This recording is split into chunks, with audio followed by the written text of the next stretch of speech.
Welcome to the 5th edition of Insights, which I will be co-hosting with my colleague, Dr. Roberta Lepre, together with our guests today, Mr. Sylvain Lambon and Mr. Tiago Prigio. Thank you for joining us today.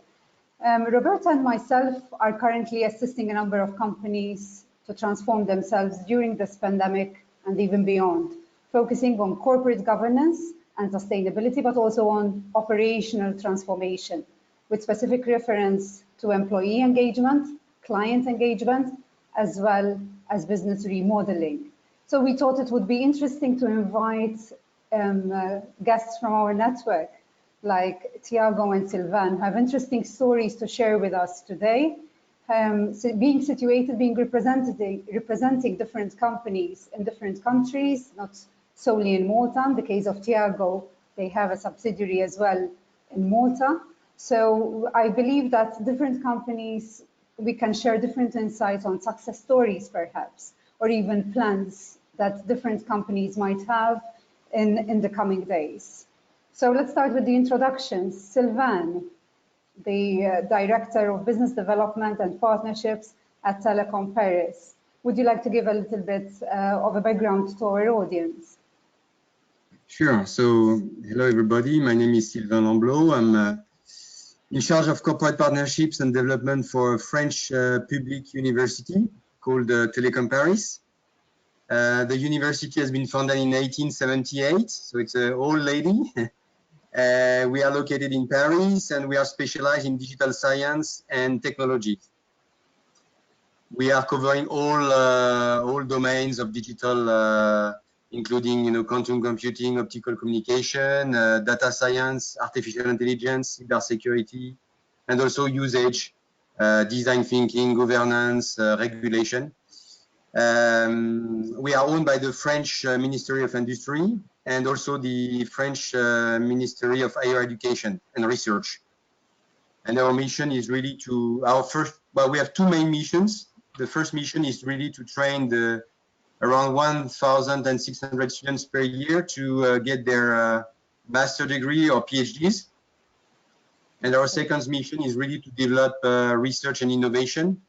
We have research laboratories, we have incubators, we are part of a huge ecosystem in open innovation, and also we are delivering courses for executives. I believe that you also have incubators outside of Paris, Sylvain. Is there we have two incubators. One is in Sofia Antipolis, close to Nice, okay, and so one is in Paris. So both of them in France then. Excellent. And we also have with us Mr. Tiago Prigio, who is the CEO of Aldine Global, correct? Yeah, which is, correct. I understand, primarily a languages solutions company, focusing mostly in the iGaming industry, correct? Maybe correct. You can give us a little bit of an overview of what you do. Sure. So I'm the CEO at Aldine Global. Aldine Global is not such an old lady, like Sylvain described the institute he works for. We are almost 12 years old now. So, and we provide language solutions for the betting industry as well as other industries. Aldine was born in Malta in 2008. We started as solely as a translation agency. And then we have developed other services, but always focusing on the niche market of iGaming and to become specialists in the gaming terminology. So that's what sets us apart a little bit from everyone else. We specialize in gaming terminology. So this is in brief who we are and what we do. You mentioned that we have a subsidiary in Malta. We do have two different locations, two different offices, one in Malta, one in Portugal. I'm currently working from the Porto office in Portugal, where we have all the operations of the company. And we also have a second, which used to be our primary office. Eventually, when we moved to Portugal, we started hiring more over here, but we have two offices, Malta and Porto. Excellent. Tiago, you're a CEO. Right, and also in previous editions of Insights, we have spoken quite a little bit about the dynamic sort of between the board of directors and the executive management team. From your own experience, how important is the relationship between the board of directors and the executive management team, and how crucial is it to drive the way forward when it comes to essentially executing the vision of the company? Yeah, it's extremely important, the relationship you have with the board, with the members of the board. Obviously, my experience with Aldine, not being a massive company, we have one chairman that is also the sole shareholder. So it can get a bit trickier because it's not only numbers. You know what I mean? Like usually, if you go to a big corporation, you get a team of board members that just are there to safeguard the interests of the shareholders and mostly to drive profit. And then we have smaller entities like Aldine, for example, where we have one sole shareholder that the company is pretty much at heart for him. So he doesn't see it as a number, he sees it as an extension of his own family, almost. Almost as a legacy as well, Tiago. Yeah, almost as a legacy as well. Like I'm the CEO of the company and I took over in November 2018. Roy, the sole shareholder of the company, used to have my role before. So my responsibility of taking over his role, he's the founder of the company, is great to have. It's a great challenge, but it's also a big responsibility. Of course. Especially in times of crisis where you need to take, sometimes a bit tough decisions or you need to implement some measures. But I'm very happy that he's always backing me up and all the executive team. So he's a very good shareholder to have a relationship with. But the relationship is extremely important. So it's a very hands-on relationship, Tiago. Yes, very hands-on. Because even with Roberta, we've shared the experience, especially when we're at board level, the importance that during crisis, boards step in without stepping too much over the executive rule. So that's a little bit of an important, not a little bit, but an important balance to reach, I believe, both from a corporate governance perspective, but also from an executive perspective. Exactly. And the crisis is just not like a bad day at the office, Indeed. Crisis can make or break companies and careers. And if I look at the people I manage, the Aldine global employees, there is a big responsibility out there. They have their families, they depend in their work. So any decision we take will impact their lives, and this is really important for us. And also the sense of family in this organization is great because we feel this responsibility, and it feels harder even to take any sort of decision because we are all, and obviously friends and very closely connected. Very close, exactly, very close. Yeah. Yes. In fact, again, in previous editions of Insights, we have also touched upon the notion of leadership and the fact that this crisis has really brought forward and highlighted what leadership actually entails, because it also entails, unfortunately, sometimes having to make some uncomfortable decisions. So this idea, this distinction between just being a manager and actually being a leader and having leadership skills and being able to take the decision. How important do you think this is? I think it's extremely important. Just going back to the previous topic, just quickly, it's also very important. And even though our shareholder is a sole shareholder, it's really important to keep the board updated with any sort of measures that you're thinking of taking or that you're actually taking, so that they know, why it's taken, when and how it's going to be taken. And also, it's important to provide them the feedback on the actual effectiveness of those measures. So communication is really important in Yeah, your role. yeah. Exactly. This idea of transparency as well, when it comes to decision making, because you're saying you're going back and explaining the why, which is also how you can engage people, because once they understand the motivation, I suppose, behind the decision, they're more willing That's to accept it. right? Exactly. So that's when you show everyone the way, and you inspire trust, which is really important. Like if you tell everyone, like, listen, guys, we need to cut back on this or on that because of this and that, then if they trust you, if you have a proven track of trust, they will just follow you, and if they're gonna say, yeah, you know, if he says this is the way, we're gonna follow because we trust him or her.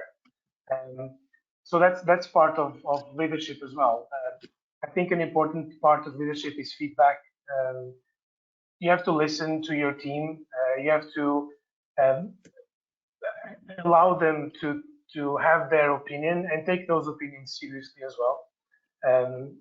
I think that's what makes a good leader and distinguishes a manager, solely a manager that manages processes and like almost robotic, Yeah. than a manager that also leads the way and shows the team.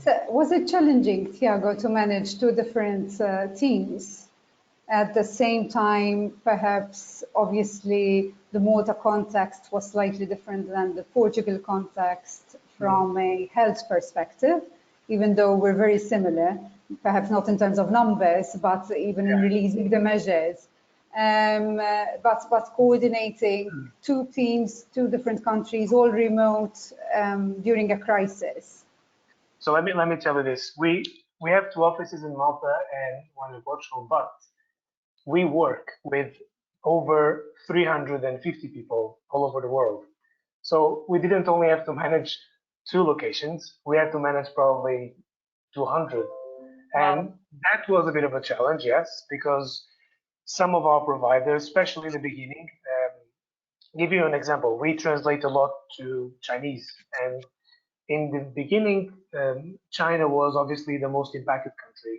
So our translators that live in the market that they translate for were severely impacted in the beginning, whereas everywhere else in the world, we were still having our normal lives. So from that time onwards, it was kind of an example for us on how to manage this type of relationship. However, our business model fits like a glove in a situation like this because working remotely is part of our business model, and also not only with linguists, translators, revisers, content writers, SEO specialists, but also with our own in-house team. We've always provided flexibility, and everyone was always allowed to go and work from home for as much time as they desire. We have people that take leave for a week, but spend 2 or 3 weeks in a different location, while 1 week of leave and 2 weeks working remotely, just as an example. So we are pretty much used to this sort of environment where people work remotely. We have to manage remote teams. We work day in, day out using Skype, for example, Zoom meetings. None of this is news for us. So yeah, it wasn't that challenging because we were used to work like this, but we had to adjust and adapt. Exactly. For example, our Chinese translators, because all of a sudden they were just not working, they were working and taking care of their family. So their time was more limited for work. So we had to understand the implications of that. And that was a bit of the different scenario we had to face on a day-to-day basis. Sylvain, do you relate to the challenges and the experience that Tiago is sharing with us, or is your experience somewhat different? Especially because you're coming from a public owned company, Sylvain. Perhaps there are some differences here. There are some differences, but I think it's more or less the same. Leadership, communication, focus. And I see this crisis as, in a way, it's a fantastic booster, or it's accelerating trends that were already there. So teleworking or home working or online courses were already existing in our universities, but it was not really fully adopted by everybody. And now it became like a new standard. So, but things were already there. So for me, the crisis has been, in a way, an opportunity as well, and not only a problem. The first CDO, you know, the Chief Digital Officer, or the Chief Transformation Officer, is it's a joke. Is a COVID in many companies. So for us, it has been an opportunity as well, for sure. It's also a way to challenge the leadership and the management. I believe I've seen something very interesting about the management. In time of crisis, you know, crisis bring a very high level of uncertainty and emotions, and it requires, you know, some fast decision making by the executive teams. For at least in my school, in my university, the administration people were looking for even more guidance and more top-down decision, because which is not the way we are going traditionally. Traditionally, we are really looking for flat organization. You know, Indeed. Small teams are taking decision on their own. Here, it was mainly the contrary. People were more secure by a top-down guidance, top-down model. So what Thiago said, I really believe in that you mustn't come with predefined answer. You really, the leader must really adapt and not come with, you know, predefined things he has learned in his MBA. Maybe he has really to adapt and also open new doors. Top down sometimes is good, and not only bottom up. And here, top down was really a way to secure the rest of the organization. I can relate to that, Sylvain, as well. Some companies I was supporting, the employees were looking towards direction from the CEO or from the board or from anyone above, so to speak. Because obviously, like you're saying, when there's uncertainty about their job, about their hours, working hours, health, which is also very important. For instance, now we have boards, obviously, that they have to endorse health protocols of people going back to work and how they're going to go back to work and what's the protocol to be followed. So everything shifted, and all the facets of the organization were kind of questioned in the way we communicate, and the way employees relate, and the way employees maybe perhaps even get paid, and how they get paid. So that leadership, that presence is extremely important. And the candor of any leader, like you mentioned, both Thiago and Sylvain, of being open, of being trustworthy, that most probably not everything is going to be okay. And I think the fact that somehow you give them certainty, but on the other hand, being truthful, you will be able to proceed even further with employees and with the rest of the organization. So that's very interesting indeed. Even since you touched crisis management, even if you have a crisis plan in place, there's only so much you can predict. Like, okay, you're gonna predict what? Maybe there's gonna be a regulatory change, or maybe there's gonna be a massive shift in your market, but then how can you predict a pandemic of this scale? It's like, it's more than predicting the unknown. It's, I don't know, this is just didn't happen for the past 100 years, you know, and when it did, it was a different story. Nowadays, we have a much better health system and so on. We're much more evolved technologically, so we can handle things differently. But even if you have the top crisis plan in the world, I don't think any company could foresee this sort of situation. Indeed, and consumer confidence and demand is something which is very highly unpredictable.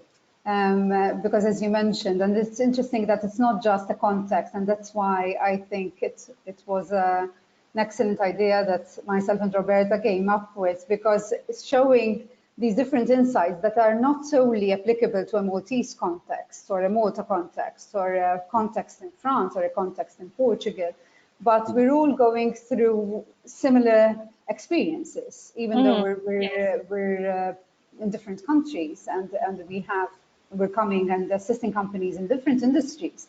But the issues, the problems, the challenges are very, very similar. And yes, predicting consumer demand, I think, makes it extremely difficult, Tiago and Sylvain, especially when you're in the boardroom predicting those numbers and making sure that somehow the numbers tally. That is an extremely challenging task. So I think we're gonna be seeing some boards appointing some chief crisis officers from now on. People that are completely in charge of crisis, and if something happens, those are the guys to speak up. We have a precedent now, so we can actually apply new roles. I think, though, joking aside, a common thread that I'm observing is this importance of having the soft skills really to be able to adapt.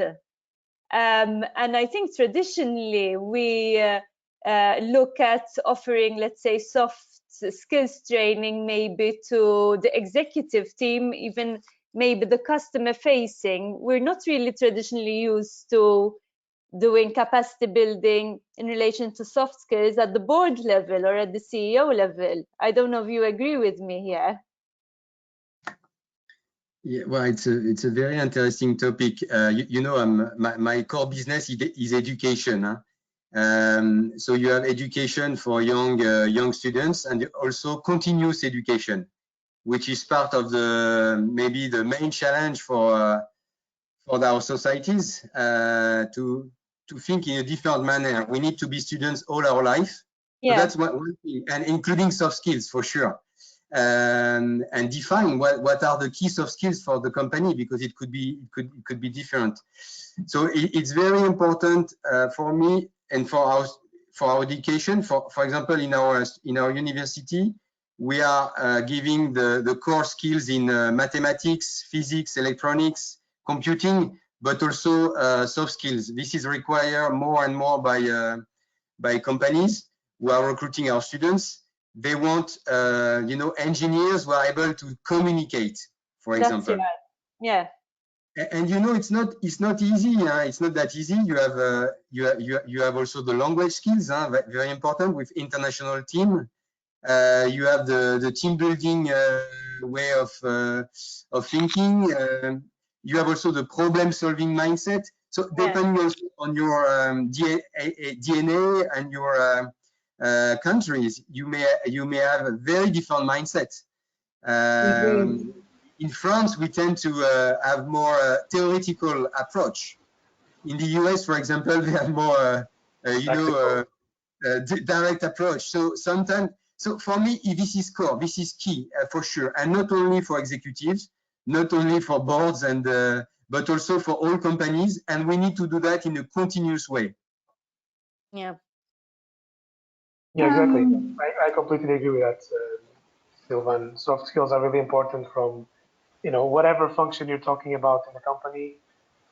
If it's a board member, they cannot just simply have their mindset into shareholders' profit. They need to have those soft skills to understand exactly what's going on, and to be maybe even compassionate with everyone in a crisis period. Because it's not only cash. In the end, if your employees are not backing you up, it's not going to happen. In fact, you definitely need all the company to support you to be able to execute. And you have to invest in your people. And the energy, I feel that the energy now is even more required. You need to motivate even more the people to work more, and not necessarily with a higher wage or a higher salary. No, but there is definitely more work to be done. They need to be engaged. They need to be motivated. So definitely, there's a lot of work to be done. But then you also have you also have to think about Who motivates your leaders? And for example, as a CEO of a company, then you are also faced with the challenge of, I'm also in isolation. I'm also with my family at home.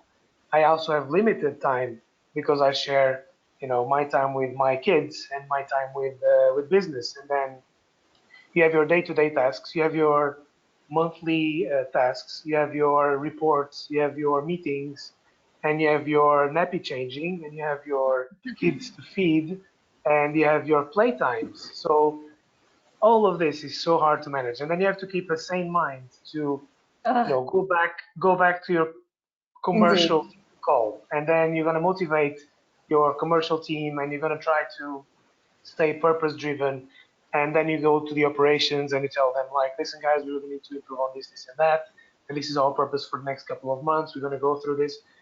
But who motivates you as a leader, and I also, it's a bit of a board mission also, because Indeed. the board is the chairman, let's say, is the person that can overrule the CEO decision, or sorry, there's another call coming in. There you go, see. The nappy That's a happy changing time. So who motivates your leaders is also something Indeed. important. And I face this challenge every day with my managers, with department managers. They also need to stay motivated and focused, and they also have their families, and they also have their day-to-day lives, and they're also going through this crisis like everyone else. So when we think about all of this motivation and skills, it needs to be across the board, and we cannot forget that managers are also humans, and we also have. Yes, for sure. But having a team, like you mentioned, Tiago, having your closest team supporting you, and obviously you cannot do all that yourself. I remember with my role as a CEO, it was extremely difficult, and I can relate exactly to what you're saying, because you really have that 360-degree view, and it's extremely challenging to manage, especially in terms of crisis. So having also support with externals, there are very good mentors, very good coaches also. coaches that really can support individuals or else teams to have this positive mindset, which is very, very much required. In fact, in this regard, Nadia, this issue of the mindset keeps emerging as well in all of our different sessions. I wanted to ask if you believe that a positive mindset can be built, or do you think it's something that you either have or you don't? I think a positive mindset, it's almost like a personality trait. I don't think you can acquire positiveness and be positive all the time. I don't know. It's a good question. I'm thinking about the answer. It's something which needs to be nurtured for sure. Even if you have it as a natural trait, it's. I do agree that it's not something which is you have to take for granted on a daily basis. That you're going to be positive every day. You're going to be motivated. You're going to go there, motivate the team, execute and achieve tasks consistently and constantly. And more importantly, I think it's not just in a time of a crisis that you need to be positive. I mean, if you're managing a team and you have your modus operandi, the way you do things on a day-to-day basis, and all of a sudden on a crisis, you're a super positive person and you communicate with everyone and you're a different, manager, that also doesn't fit well. Like, I don't think I've changed the way I approach my team or processes or anything during this time of crisis. It's just the way I've been doing it for the past 2 years for Aldine as a CEO, and now before I was managing the operations and I was doing the same. So I don't think this can be changed from one day to the other, and all of a sudden you're a super positive person, whereas before the crisis you were just a normal guy. And so it's something you need to have throughout your course, and not just change with the flow. Sylvain, what are your views on this one? Well, positive mindset is a must, but also positive culture. I'm facing every day some students who have 20 years old. If I start to look at the challenges for the next 50 years who are coming, if I start to be negative, then I close the I close the school, huh? And they will not. They will be desperate. You know, there will be an acceleration of crisis, energy transition, climate change. There will be more and more crises. We know that. You know, immigration, population. We are going to face, and I think that's the new world. The new world is going to be more and more uncertain, with more and more different kind of crises, and the ultimate crisis is the climate change, which is a slow crisis, but will have very, very bad effects. So to me, it's a positive mindset in the sense that we need to give to the students, to the young generation, we need to be realistic. There will be some challenge, but you have a role to play. You have a role to change the rules of the games.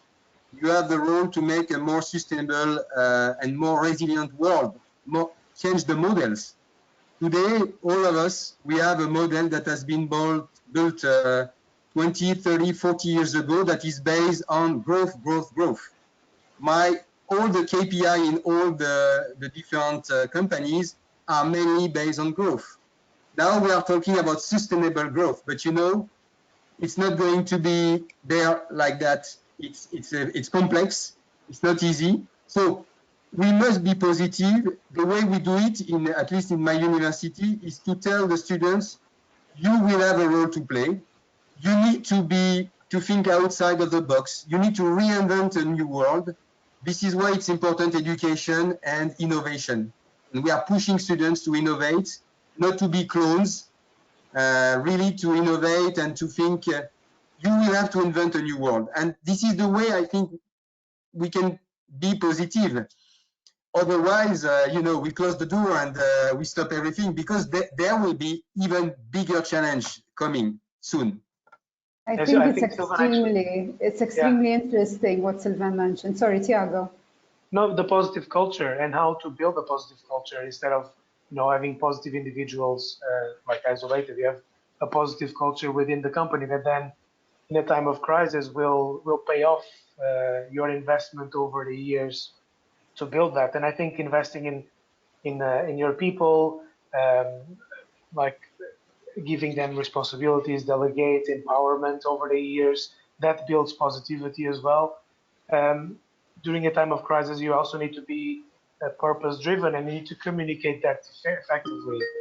Indeed. So, you know, in the real estate, you say location, location, location, and I think it's communication, communication, communication, so that everyone is in the same shoes and having a common purpose and staying positive that they're going to overcome this.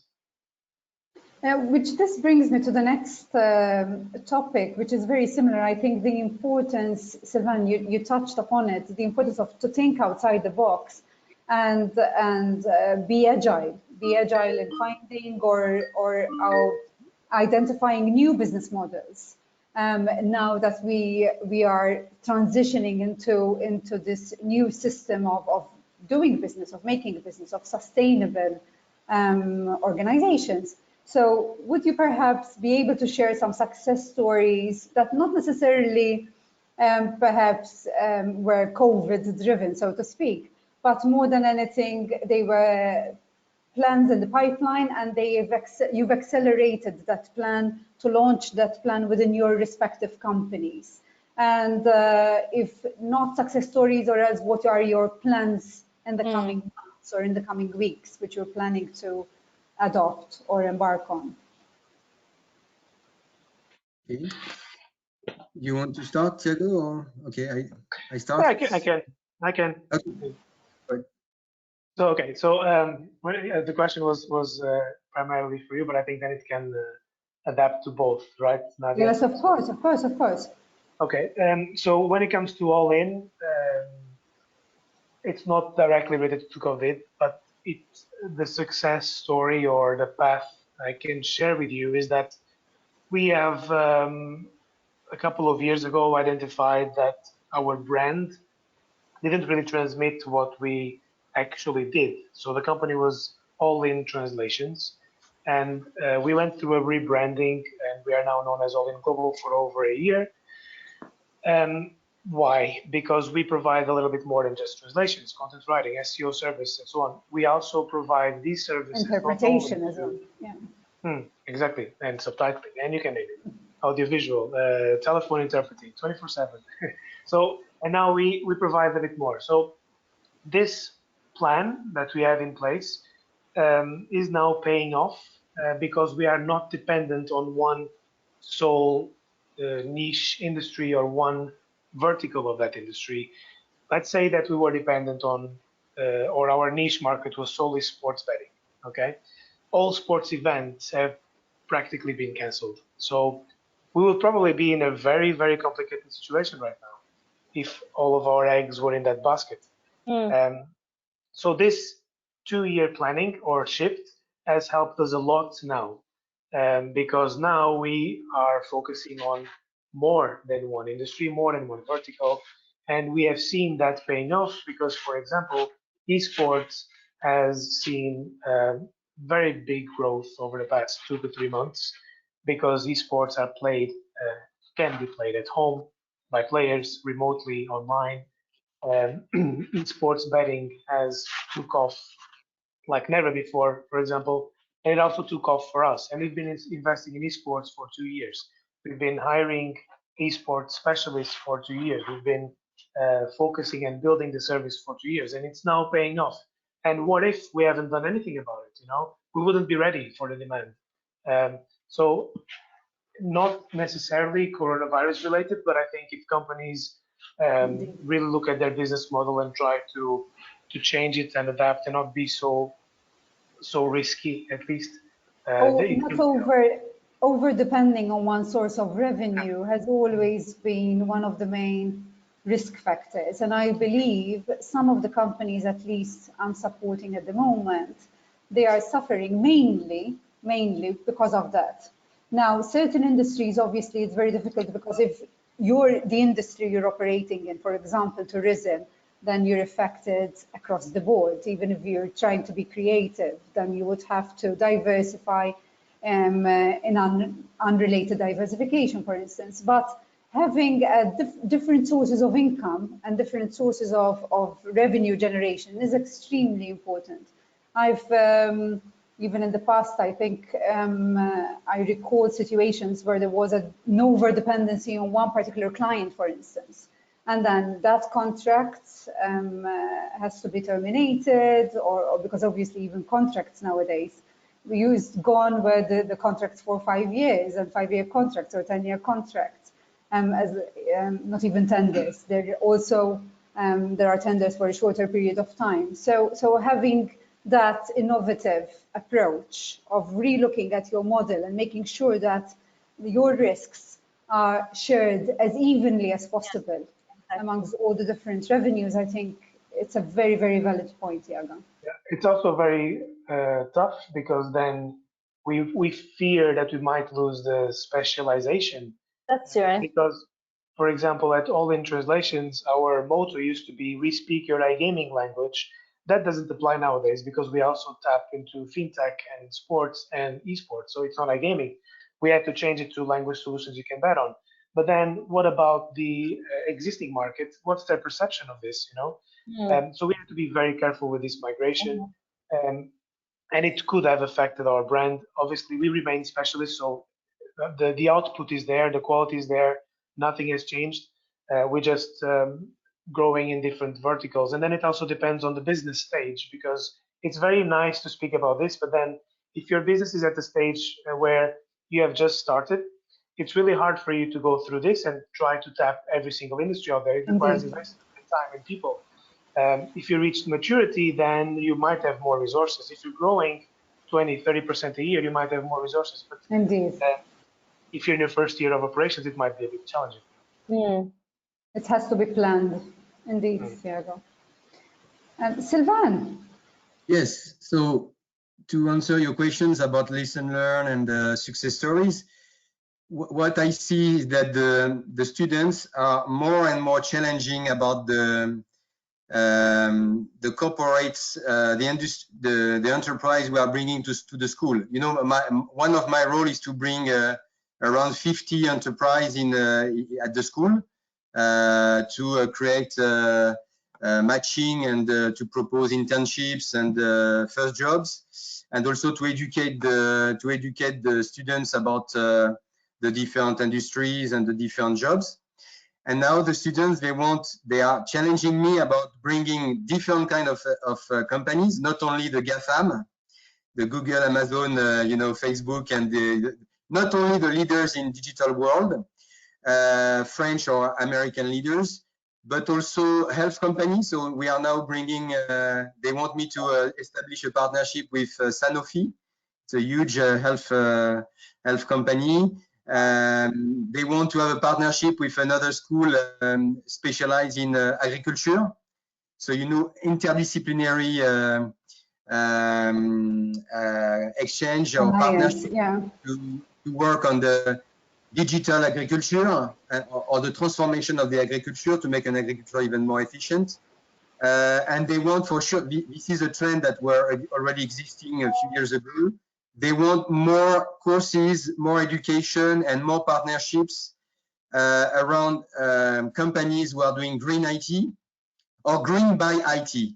So green tech, sustainability, long-term growth, and you know, the carbon challenge is really coming into also the digital industry. They want to work, or they don't want to work anymore in companies who are not taking into account these problems, these challenges. So this is very interesting for me. Again, it's an acceleration of trends that were existing there. Students, they will go more and more working for companies who have who are including these aspects in their strategies. So green IT and green by IT are becoming more and more important for my university. This is definitely music to your ears, Roberta. Certainly, certainly. In fact, Sylvan, I wanted to ask, do you feel that sustainability issues, having been looked at as like a fringe issue, do you feel that they are now shifting into the mainstream? You mean globally or my university? Primarily your experience, so your university and your country, your experience in France. Do you see that these issues of social sustainability, but also environmental sustainability, do you see them coming more to the fore now and becoming more mainstream? Yes, it's definitely there. I can see a shift in 2 or 3 years. It's I can see the students, they have a different mindset than at my age. So it's the personal attitude is different. For example, they are not consuming the same as we tend to consume. That's true. At the school level, we are now accelerating our low carbon consumption. We are really looking at reducing the power consumption for the school, or even in the design of the school. We have also the Green Monday, where we don't serve meat at the canteen. So there are many aspects that are coming at the individual level, at the school level, and also at the research and innovation level, which is very interesting. 2 years ago, there was only research paper about optimization, about performance in the digital industry. For example, blockchain, you know, how can you make a more efficient blockchain? Now you have some researchers who are looking for how can we reduce the consumption and make a more sustainable blockchain algorithm. So in every domain, at every level, I can see a shift. It's coming slowly but surely, and also the pressure is there from the students. If you don't do it, the young generation, they will punish you in a way, directly or indirectly, which is good. I like it. It's a very you know, the good thing about working in a university is that you are facing young you know, young generation every year. And it's a positive transition, Sylvain. It's a very positive transition. Yes. Oh, so thank you very much. Thank you, Tiago. Thank you, Sylvain. Maybe one last remark before we wrap up. your views, your closing remark. What do you think? Are you positive? Are you negative? What are your feedback for the coming weeks and very months? positive, very positive. Cool. We have to remain very positive, but not only saying it, but also doing it and transpiring that to your teams.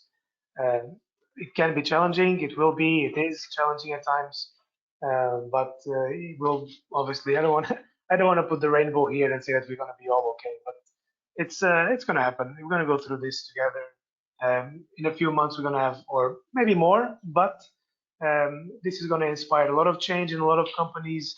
Some markets are going to be shifting. We're going to be seeing some mergers, acquisitions, and so on. But the economy will recover. Everyone will be fine. Maybe they will have to shift the way they work. Some people, maybe some companies will have to adapt, but everything is going to be okay. Excellent. Sylvain? Yeah, same. I'm very positive. In every crisis, there are opportunities, and I believe in this crisis there will be some goods coming from this crisis. I hope also that at the European level, we continue to build a real strategy for being more sustainable, but also more resilient and more independent from far country in East or West. But that's another story. But no, I'm very positive about the future. I believe that there will be some goods coming from this crisis. I share with you the same views. Thank you for so much. Reconfirming that with every crisis, there is definitely opportunities.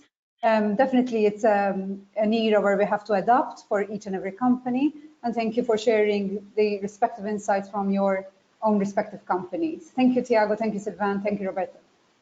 Thank you. Bye-bye.